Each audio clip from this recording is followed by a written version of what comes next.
જય માતાજી, હર મહાદેવ મિત્રો. મારા જીવનના એક નવા પડાવની શરૂઆત કરી રહી છું ત્યારે જેટલા પણ લોકોએ મને શુભેચ્છાઓ આપી, મને પ્રેમ અને આશીર્વાદ આપ્યો હોય દરેકનો હું દિલથી આભાર માનું છું. રહી વાત કે મારા સગપણને લઈને છેલ્લા ઘણા સમયથી મીડિયામાં અનેક તર્ક વિતર્ક, અનેક ચર્ચાઓ ચાલી રહી છે, જેને લઈને હું અત્યાર સુધી મૌન હતી, કારણ કે વાત મારા સુધી સીમિત હતી. પણ વાત જ્યારે હવે મારા પરિવાર પર છે, મારા પિતા પર છે, ત્યારે એક દીકરી તરીકે હવે મારાથી સહન નથી થતું અને મને લાગ્યું કે હવે આજે મારે બોલવું પડશે.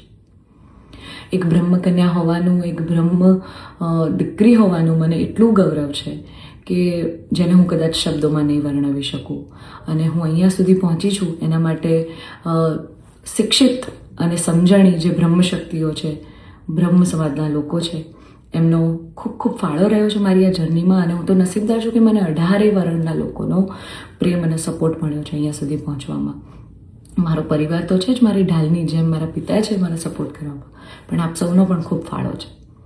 પરંતુ કહેવાતા સભ્ય અને મોડર્ન સમાજમાં જ્યારે અમુક 2-4 અસામાજિક તત્વો છે જે લોકો અત્યારે પણ દીકરીઓ માટેના રૂલ્સ અને રેગ્યુલેશન નક્કી કરશે કે દીકરીઓનું લિમિટ ક્યાં સુધી હોવી જોઈએ, દીકરીઓને ફ્લાય કરવા માટે પાંખો મળી છે, એને વીંજવાની અને એને કાપવાની વાતો છે. આ બધી દીકરીઓ અત્યારે તેજસ જેવી પ્લેનો ઉડાઈ રહી છે, યુદ્ધ કરી રહી છે, રણ મેદાનમાં છે, સંસદમાં છે, વિજ્ઞાન અને ટેકનોલોજીમાં છે. હમણાં ઓપરેશન સિંદૂર જે થયું એમાં 2 દીકરીઓએ લીડ લઈને આપણને પૂરા દેશને ગૌરવ અપાવ્યું.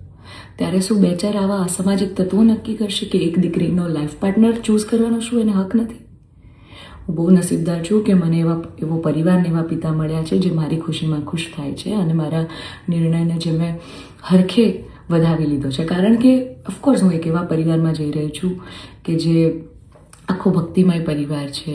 બહુ જ પરિવારના લોકો અને મારો પાર્ટનર મને એટલો પ્રેમ કરે છે કે જેમને હું જે છું, જેવી છું, જે પણ છું, મને ખૂબ આદરથી, સત્કારથી એ લોકોએ સ્વીકારી છે. રાત દિવસ જ્યાં ગાયત્રી મંત્ર, નવકાર મંત્રના જાપ થાય છે, આવા પરિવારમાં હું જઈ રહી છું. મને ખૂબ જ ગૌરવ છે. એટલે હું તમામ બ્રહ્મશક્તિઓ, સમજણી અને શિક્ષિત જે લોકો છો, બાકીના લોકોના મગજમાં નહીં ઉતરે કદાચ આ વાત, પણ જે લોકો શિક્ષિત છે, સમજુ છે, એ લોકોને હું નમ્ર વિનંતી કરું છું કે આવા 2-4 જે અસામાજિક તત્વો છે ને, કે જે દીકરીઓની પાંખોને કાપવાની વાતો કરી રહ્યા છે, પ્લીઝ એને સમાજમાંથી દૂર કરો, નકર આપણો સમાજ ક્યાંયનો નહીં રહે. તમે દીકરીઓનું સારું જ કરવા માંગતા હોય ને તો દીકરીઓના શિક્ષણ માટે વાત કરો. નાની નાની દીકરીઓ પર જે બળાત્કાર થઈ રહ્યા છે એના માટે વાત કરો. દીકરીઓની પ્રતિભાને આગળ લાવવાની વાત કરો. ચલો, આ બધી પ્રતિભાને બધું તો મોડર્ન વસ્તુ થઈ ગઈ. હજી જૂના 18મી 17મી સદીના કુરિવાજો આપણા સમાજમાં ચાલ્યા આવે છે. હજી કેટલા બાળ લગ્ન થાય છે આપણને બધાને ખબર છે. સાટા પ્રથા ચાલુ છે જેની પીડિત હું પણ છું, તમને બધાને ખબર છે. દીકરીઓના પૈસા લેવામાં આવે છે. અલા, દીકરીઓને તમે ઘૂંઘટામાં રાખો છો અને તમે એમ કહો છો કે અમે દીકરીઓનું સારું કહેવા માંગીએ છીએ. એક બાજુ દીકરીઓ તેજસ જેવી ફ્લાઇટો ઉડાઈ રહી છે, આર્મીમાં છે, નેવીમાં છે, અને એક બાજુ દીકરીઓ ઘૂંઘટામાં છે. એના પરથી જ ખબર પડી જાય છે કે ક્યાં કેટલો વિકાસ છે. હું દરેક બ્રહ્મ શક્તિઓને, બ્રહ્મ આગેવાનોને નિવેદન કરું છું, આજીજી કરું છું કે આવા અસામાજિક તત્વોને સમાજમાંથી હટાવો. જેટલા પણ લોકો હવે મારા પરિવાર વિરુદ્ધ કાંઈ પણ પોસ્ટિંગ કરશે, કમેન્ટ કરશે, એમના વિરુદ્ધ હું કાયદેસરના પગલાં લઈશ.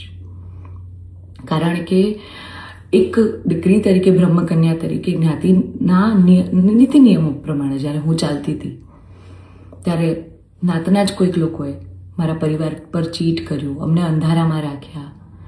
એક દીકરી એક સગપણમાં હોય અને તો પણ બીજી સમાજમાં ક્યાંક લગ્ન કરી લે, તમને 2-2 વર્ષ સુધી છુપાવે, તમને ક્યાંય નહીં. તો જ્યારે આ આફત આવી ત્યારે મેં નક્કી કર્યું કે ભાઈ હું આ રિલેશનમાં નહીં રહું.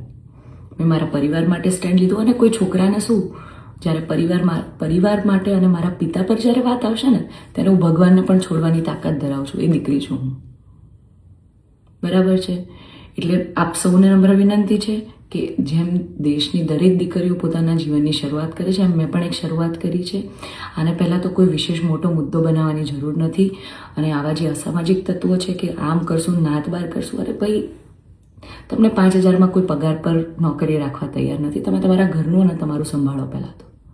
અને આવા અસામાજિક તત્વોને, તમામ બ્રહ્મશક્તિઓને, શિક્ષિત અને સમજણા જેટલા લોકો છે એમને મારી વિનંતી છે કે આવા સામાજિક તત્વોને તમે દૂર કરો સમાજમાંથી, જેથી દીકરીઓ ડરે નહીં અને એમની પ્રતિભા આગળ આવે અને સમાજનો વિકાસ થાય. જય માતાજી, હર મહાદેવ.